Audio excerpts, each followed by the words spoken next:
Assalamualaikum warahmatullahi wabarakatuh. Kami dari kelompok 5 akan memaparkan mengenai dampak antropogenik pada produktivitas perairan. Namun sebelumnya saya akan memperkenalkan teman-teman dari kelompok 5. Ada Muhammad Hanifa, Sri Maulidanti, ada saya sendiri, Afifah Nurfadila, Erna Irawati, Hairunisa Rahman Hakim, Brigita Desvianti, Juhensi Pindan, Alpriani Bunga, Rugaila Rida Rashid, Fatan Suhat, Alma Melani, Putri Adi Ningsi, Ahmad Talib, Adnan Aswad, Nurul Pratiwi, Sri Ayu Lestari, Anggresi Natalia, dan Dian Novitasari. Untuk mengefisienkan waktu, langsung saja kita memaparkan materi. Kelas saya akan menjelaskan mengenai apa itu antropogenik.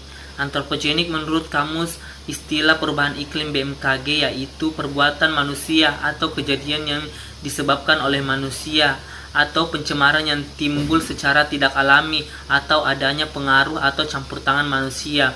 Bahaya antropogenik ini juga berpengaruh terhadap manusia, bioma maupun ekosistem. Produktivitas perairan merupakan laju penempatan atau penyimpanan energi berupa cahaya matahari oleh komunitas autotrof di dalam sebuah ekosistem perairan. Antropogenik tentunya akan mempengaruhi produktivitas perairan, yang mana menurut Sudarso et al. Tahun 2013 bahwa pengaruh aktivitas antropogenik terhadap ekosistem di perairan telah mendorong berkembangnya konsep indikator biologi guna mengetahui status kesehatan dari sebuah perairan. Selanjutnya, saya akan memaparkan materi mengenai kualitas perairan.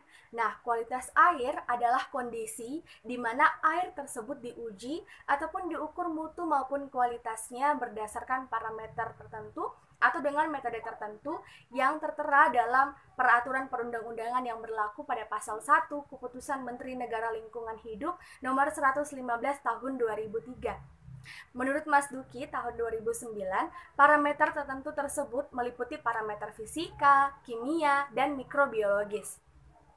Berdasarkan peraturan perundang-undangan nomor 82 tahun 2001, kualitas air diklasifikasikan menjadi 4 kelas.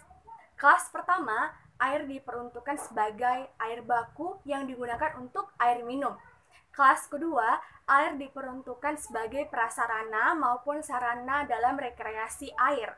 Untuk kelas ketiga, air diperuntukkan sebagai pembudidayaan ikan air tawar ataupun peternakan ataupun beberapa kegiatan yang sama dengan kegunaan tersebut. Sedangkan kelas terakhir ataupun kelas keempat, air ini diperuntukkan untuk mengairi pertanaman atau beberapa kegiatan yang sama dengan kegunaan tersebut. Demikian materi mengenai kualitas perairan. Materi selanjutnya akan dijelaskan oleh Saudari Brigita Desvianti. Berikut adalah jenis kegiatan antropogenik. Jenis-jenis aktivitas kegiatan antropogenik yang terjadi di Pulau Baranglompo. Yang pertama ada lalu lintas kapal atau perahu. Dari adanya kegiatan tersebut dapat menyebabkan terjadinya kerusakan fisik bagi ekosistem lamun yang ada di Pulau Baranglompo. Kerusakan tersebut disebabkan karena adanya tumpahan minyak dan juga baling-baling lunas kapal. Yang kedua ada aktivitas perbaikan kapal atau perahu. Yang ketiga, aktivitas pembuangan sampah rumah tangga. Pembuangan sampah rumah tangga dapat menyebabkan intensitas cahaya yang diterima oleh lamun dapat berkurang karena menumpuknya sampah tersebut. Yang keempat, yaitu aliran limbah domestik. Meningkatnya kadar nutrien dan kekeruhan akan menyebabkan berkurangnya cahaya yang diterima oleh lamun untuk berfotosintesis. Yang kelima yaitu MCK atau mandi cuci kakus. Adanya aktivitas MCK ini, hal tersebut dapat menyebabkan terjadinya peningkatan bahan organik dan bahan polutan yang dapat mengganggu pertumbuhan lamun yang ada di Pulau Baranglompo. Yang keenam yaitu pengambilan batu karang. Yang ketujuh, penimbunan atau reklamasi pantai. Aktivitas penimbunan pantai akan menyebabkan hilangnya sebagian areal padang lamun pada perairan pantai. Yang kedelapan yaitu pemasangan bubuh. Yang kesembilan, adanya kegiatan praktik lapang mahasiswa. Praktik lapang mahasiswa termasuk ke dalam kegiatan antropogenik karena beberapa mahasiswa yang melakukan praktik lapang dengan tidak sengaja menginjak-injak lamun yang ada di sana. Nah, tentu saja hal tersebut dapat merusak ekosistem lamun. Selain itu, pengambilan koleksi herbarium juga dapat mengurangi populasi lamun. Adapun kegiatan antropogenik selanjutnya, yang pertama ada aktivitas pemukiman nelayan yang menghasilkan limbah cair dari air buangan dan air mandi. Yang kedua, ada aktivitas lalu lintas kapal menghasilkan air balas kapal dan ceceran minyak pada mesin. Yang ketiga, ada aktivitas industri pengolahan sagu mengandung karbon yang tinggi pada ampas sagu. Yang keempat, ada aktivitas usaha ekonomi masyarakat meliputi toko, swalayan, warung kelotong, rumah makan, restoran, dan pasar menghasilkan sampah organik dan sampah anorganik. Seperti pada gambar ini, salah satu contoh antropogenik yang disebabkan oleh limbah pabrik. Gambar selanjutnya ialah pengoboran minyak lepas pantai yang mengakibatkan tumpahan minyak di laut. Ini sangat berpengaruh pada ekosistem yang ada di laut, seperti organisme dan biota-biota laut. Gambar selanjutnya yaitu limbah-limbah pabrik yang terjadi di sekitar muara lepas pantai, seperti yang ada pada gambar berikut. Ini juga sangat berpengaruh kepada pencemaran perairan, mengakibatkan biota-biota yang ada di perairan bisa tercemar dan sangat berbahaya bagi manusia itu sendiri. Sekian. Selanjutnya yaitu proses bahan pencemar masuk ke tubuh organisme, yaitu melalui yang pertama absorpsi. Absorpsi merupakan proses perpindahan racun dari tempat absorpsinya ke dalam sirkulasi darah. Absorpsi, distribusi, dan ekskresi bahan pencemar tidak dapat terjadi tanpa transport melintasi membran. Kedua, proses transportasi. Proses ini dapat berlangsung dengan dua cara, yaitu transport pasif melalui proses difusi dan transport aktif dengan sistem transport khusus. Dalam hal ini, zat lasimnya terikat pada molekul pengemban. Bahan pencemar dapat masuk ke dalam tubuh ikan melalui tiga cara, yaitu melalui rantai makanan, insang, dan difusi permukaan kulit. Jadi, saya akan menjelaskan proses bahan pencemar masuk ke dalam tubuh organisme. Jadi, ada beberapa proses bahan pencemar masuk ke dalam tubuh organisme. Di antaranya, proses uptake atau pengambilan. Proses ini merupakan proses penyerapan bahan-bahan kimia ke dalam tubuh organisme yang melibatkan proses difusi. Selanjutnya ada proses metabolisme. Proses metabolisme ini merupakan suatu proses penyerapan bahan-bahan kimia secara biologis ke dalam tubuh organisme. Selanjutnya, senyawa yang berasal dari aktivitas antropogenik adalah PAH. Nah, PAH ini berasal dari aktivitas pembakaran hutan dan juga buangan mesin motor. Biasanya PAH terkandung dalam sedimen di perairan yang berada di sekitar perkotaan. Kemudian kadmium dan krom. Kadmium dan krom berasal dari aktivitas manusia seperti pertanian dan perkebunan. Begitupun dengan limbah kosmetik juga menghasilkan senyawa yang berbahaya dalam perairan seperti merkuri. Baik, selanjutnya di sini saya akan menjelaskan contoh senyawa antropogenik di perairan. Nah, yang pertama itu ada nitrogen, fosfat, nitrat, dan nitrit. Di mana nitrogen, fosfat, nitrat, dan nitrit ini berasal dari buangan limbah rumah tangga.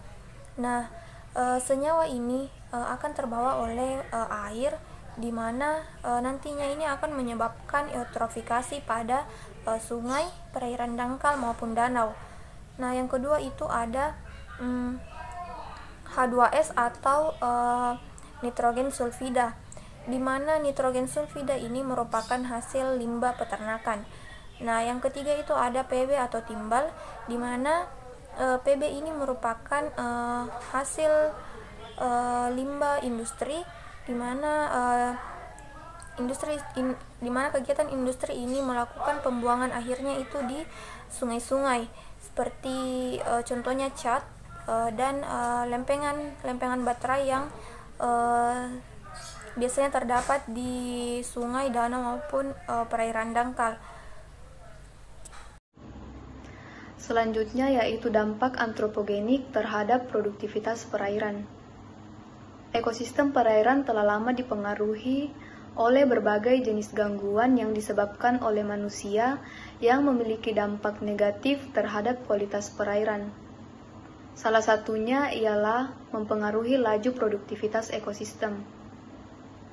Menurut Finlay 2011 dalam penelitiannya menyebutkan bahwa analisis terkait produktivitas sungai, di mana aktivitas manusia mengubah jumlah, kualitas, dan distribusi spasial produksi pada alur sungai melalui pengayaan, sumber daya yang membatasi produksi dari organisme autotrofik. Aktivitas manusia meningkatkan produksi primer pada suatu perairan beberapa derajat lebih tinggi dibanding dengan respirasi heterotrofik. Tidak hanya produktivitas primer yang meningkat, tetapi juga produktivitas sekunder.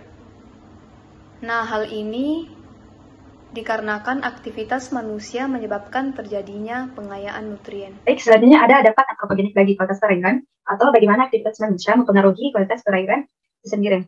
Nah, untuk slide selanjutnya ada beberapa parameter yang bisa dijadikan patokan untuk melihat bagaimana tingkat aktivitas manusia itu mempengaruhi kualitas perairan sendiri. Seperti ada kekeruhan, ada TSS atau total suspended solid, ada oksigen terlarut, ada BOD5, ada NO3N atau nitrogennya. Nah, di sini dari kelima parameter ini ada beberapa penjelasan di mana untuk kekeruhan sendiri, yaitu tingkat kekeruhan hulu pada penelitian yang saya kutip, pada hulunya itu tingkat kekeruhan itu lebih tinggi dibandingkan pada bagian hilirnya. Nah, di sini dipengaruhi oleh adanya aktivitas pertanian di hulu itu berupa tegalan, di mana tegalan yang dibangun di hulu sungai ini membawa partikel-partikel tanah. Selanjutnya partikel tersebut akan mengalir bersama aliran air sungai dan terjadi pula sedimentasi di bagian hilir karena terjadi aliran air di sungai. Nah, untuk total suspended solidnya, untuk nilai TSS di jurnal yang saya kutip itu berkisar 10 sampai 19 mg per liter. Nah, di sini untuk parameternya ini tergolong tinggi. Nah, tingkat tingginya nilai TSS ini dapat dipengaruhi juga sama dengan kekeruhan, dipengaruhi oleh banyaknya tegalan atau aktivitas pertanian di stasiun yang dilakukan penelitian untuk TSS-nya. Ini tergolong tinggi. Nah, untuk oksigen terlarutnya di air yang telah diteliti atau di sungai ini termasuk ke dalam oksigen terlarut yang rendah. Itu apabila oksigen terlarutnya itu di bawah 6 mg per liter, maka itu tergolong rendah. Nah, hal ini rendahnya oksigen terlarut dapat disebabkan karena bahan organik yang masuk ke dalam badan perairan yang berasal dari limbah domestik aktivitas pemukiman. Nah, ini termasuk ke dalam antropogenik, aktivitas antropogenik, di mana proses dekomposisi dari bahan-bahan organik itu membutuhkan banyak oksigen. Nah, banyaknya yang dibutuhkan oksigen, maka itulah mengapa kadar oksigen terlarut di air itu cenderung rendah, karena sebagian besar itu digunakan untuk proses dekomposisi bahan-bahan organik sebagai hasil dari aktivitas antropogenik. Untuk BOD5, nah BOD5 ini di perairan yang diteliti, jurnal yang saya kutip itu tergolong rendah. Nah, ini rendahnya BOD5 di perairan dapat diakibatkan oleh aktivitas antropogenik seperti berasal dari limbah-limbah rumah tangga. Jadi banyaknya pemukiman di sekitaran perairan seperti sungai, maka mengakibatkan itu BOD5 itu tergolong rendah. Dan juga ada beberapa faktor yang mempengaruhi lainnya. Untuk NO3N atau kadar nitrogen di perairan itu pada perairan yang diteliti, jumlah yang saya kutip itu tergolong tinggi. Nah, tingginya kadar nitrat yang terjadi ini dapat disebabkan karena adanya kegiatan tegalan atau adanya aktivitas pertanian di sekitaran stasiun penelitian. Nah, dari kadar nitrat yang tinggi ini juga dapat diakibatkan karena adanya limpasan pertanian yang menggunakan pupuk amonia. Seperti yang kita bawa pupuk amonia itu juga menggunakan salah satunya ada bahan nitrat, sehingga mempengaruhi kadar nitrat di perairan itu tinggi karena mendapat pengaruh dari pupuk amonia penggunaan pada pertanian. Itu yang dijelaskan oleh teman saya. Terima kasih. Baiklah, selanjutnya itu ada parameter yang tidak dipengaruhi. Yang pertama itu ada suhu. Berdasarkan jurnal yang kami dapat, berdasarkan baku mutu, nilai yang diperoleh untuk suhu adalah deviasi 3 dari keadaan alaminya. Sehingga suhu di semua stasiun pengamatan masih memenuhi BML. Adapun parameter yang kedua itu pH. pH di daerah penelitian antara 6,8 sampai 7,7, yang mana angka tersebut mengindikasikan bahwa air di daerah penelitian masih dalam kondisi yang baik. Maksudnya ini baik dalam keadaan pasang maupun dalam keadaan surut. Parameter ini adalah parameter yang tidak dipengaruhi oleh aktivitas antropogenik atau aktivitas yang diakibatkan oleh manusia. Aktivitas antropogenik tidak memengaruhi secara nyata terhadap perubahan pH maupun perubahan suhu di perairan. Adapun kasus yang diambil yaitu dampak aktivitas antropogenik terhadap habitat lamun di Baranglompo, Sulawesi Selatan. Peningkatan jumlah penduduk dan dijadikannya Pulau Baranglompo sebagai stasiun lapang laut atau Marine Field Station oleh Universitas Hasanuddin mengakibatkan secara intensif dikunjungi oleh mahasiswa dan peneliti dari berbagai daerah bahkan luar negeri. Pertambahan penduduk dan jumlah pengunjung ini menyebabkan aktivitas antropogenik meningkat pula. Aktivitas-aktivitas penduduk yang potensial mempengaruhi kondisi dan interaksi padang lamun dengan komunitas-komunitas pantai lainnya. Adapun dampak aktivitas antropogenik terhadap padang lamun yaitu kerusakan fisik lamun oleh jangkar, baling-baling, dan lunas kapal, pencemaran perairan oleh tumpahan minyak, tertutupnya lamun oleh sampah, mengurangi intensitas cahaya yang diterima lamun, meningkatkan bahan organik serta bahan polutan yang dapat mengganggu pertumbuhan lamun.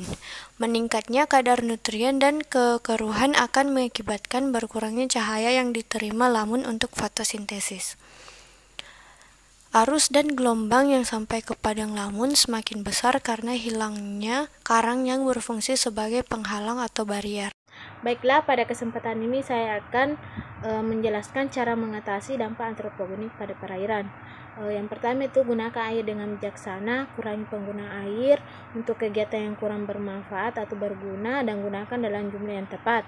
Yang kedua itu kurangi penggunaan deterjen, sebisa mungkin pilihlah deterjen yang ramah lingkungan dan dapat terurai di dalam alam secara cepat. Yang ketiga itu kurangi konsumsi obat-obatan kimia berbahaya. Obat-obatan kimia yang berbahaya seperti pestisida dan obat nyamuk cair merupakan salah satu penyebab rusaknya ekosistem air. Yang keempat itu tidak menggunakan sungai untuk mencuci mobil, truk, dan sepeda motor. Selanjutnya yang kelima yaitu tidak menggunakan sungai sebagai tempat untuk memandikan hewan ternak. Yang keenam, tidak membuang sampah rumah tangga di daerah aliran sungai atau danau. Dan yang ketujuh yaitu tidak merusak atau mengeksploitasi sumber mata air agar tidak terjadi pencemaran. Dan yang terakhir yaitu menanggulangi kerusakan lahan bekas pembuangan limbah B3. Mungkin itu saja yang bisa kami sampaikan mengenai dampak antropogenik pada produktivitas perairan. Lebih dan kurangnya mohon dimaafkan. Wassalamualaikum warahmatullahi wabarakatuh dan terima kasih.